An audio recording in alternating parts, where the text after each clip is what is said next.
श्री स्वामी समर्थ. जय जय स्वामी समर्थ. स्वामींचं नाव घेऊन मी या व्हिडिओला सुरुवात करते. हिंदू धर्मात ज्येष्ठ अमावास्येला फारच महत्त्व आहे. येत्या 5 जुलैला आहे ज्येष्ठ अमावास्या. याला दर्श अमावास्या असंही म्हटलं जातं.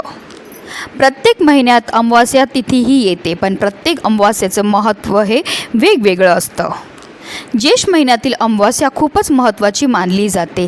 असे मानले जाते की हा दिवस पूजेसाठी खूप खास आहे. त्याचबरोबर गंगा स्नान आणि पितरांना तर्पण अर्पण करण्यासाठी ही तिथी अतिशय शुभ मानली जाते.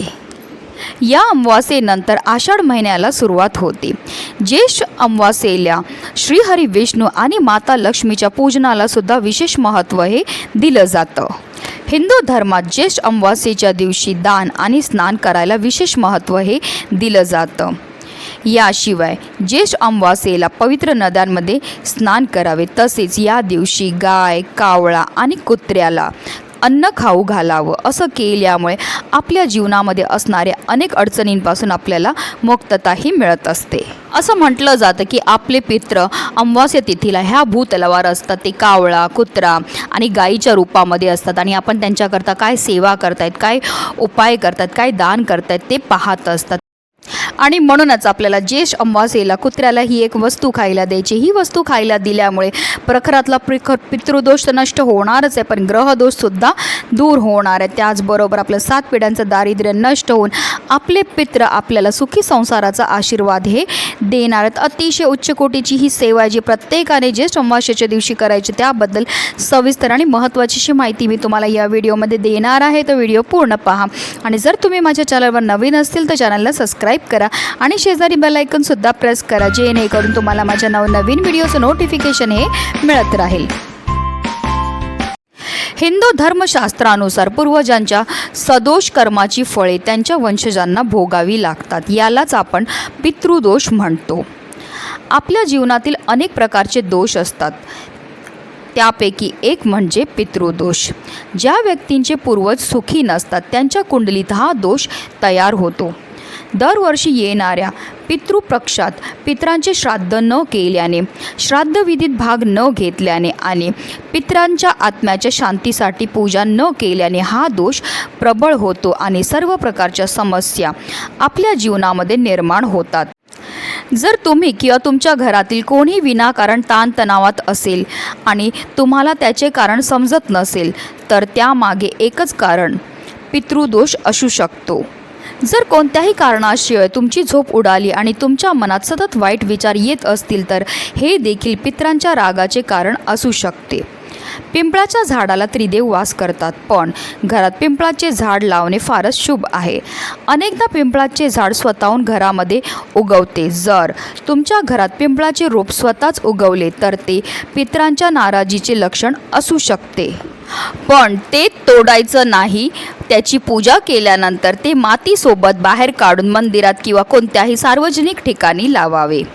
घरामध्ये अचानक तुळस सुकणे देखील पितृदोषाचे लक्षण असू शकते. घरातील रोजची भांडणं हे पितृदोषाचे लक्षण आहे. पितरांची नाराजी घरातील सुखशांती हिरावून घेते. याशिवाय विवाहयोग्य मुलं-मुली झाली आहेत पण त्यांचा विवाह जुळण्यामध्ये अडथळे येत असतील, संतान प्राप्तीमध्ये अडथळे येत असतील किंवा आपली मुलं जर वारंवार आजारी पडत असतील, तर अशा परिस्थितीमध्ये तुम्हाला पितृदोष निवारण करण्याकरता काही विशेष उपाय करण्याची गरजही भासत असते.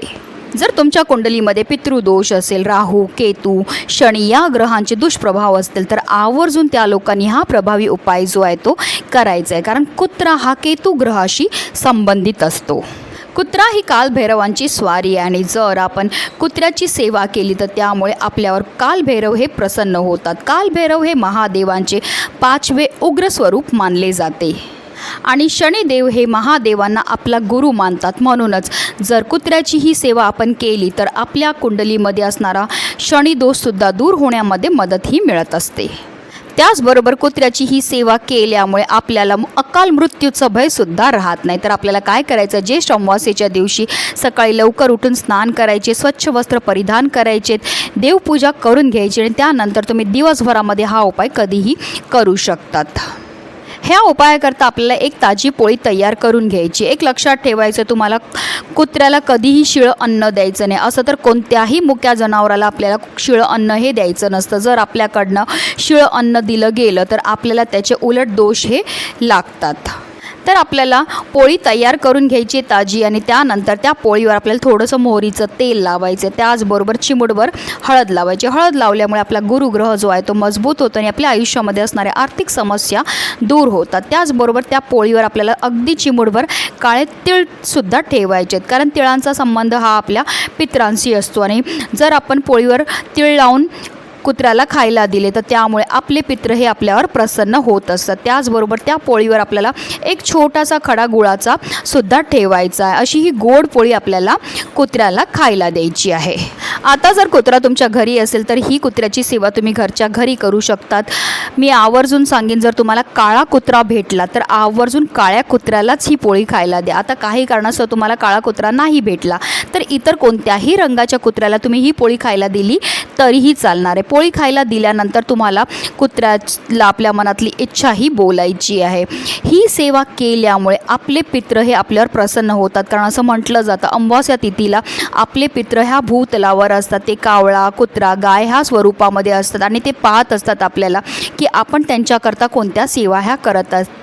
आणि जर आपण ही कुत्र्याची सेवा केली तर आपले पित्र आपल्यावर प्रसन्न होऊन आपल्याला सुखी संसाराचा आशीर्वाद देत असतात. त्याचबरोबर आपल्या जीवनामध्ये असणारे सर्व दोष, सर्व संकट दूर होऊन आपल्या संपूर्ण कुटुंबाची भरभरून अशी प्रगतीसुद्धा होत असते. म्हणून प्रत्येकाने ज्येष्ठ अमावास्येला ही कुत्र्याची सेवा करायची आहे. म्हणूनच व्हिडिओ जास्तीत जास्त लोकांपर्यंत शेअर करा, जेणेकरून प्रत्येकाच्या आयुष्याचं कल्याण हो, हीच मनामध्ये इच्छा. श्री स्वामी समर्थ. जय जय स्वामी समर्थ.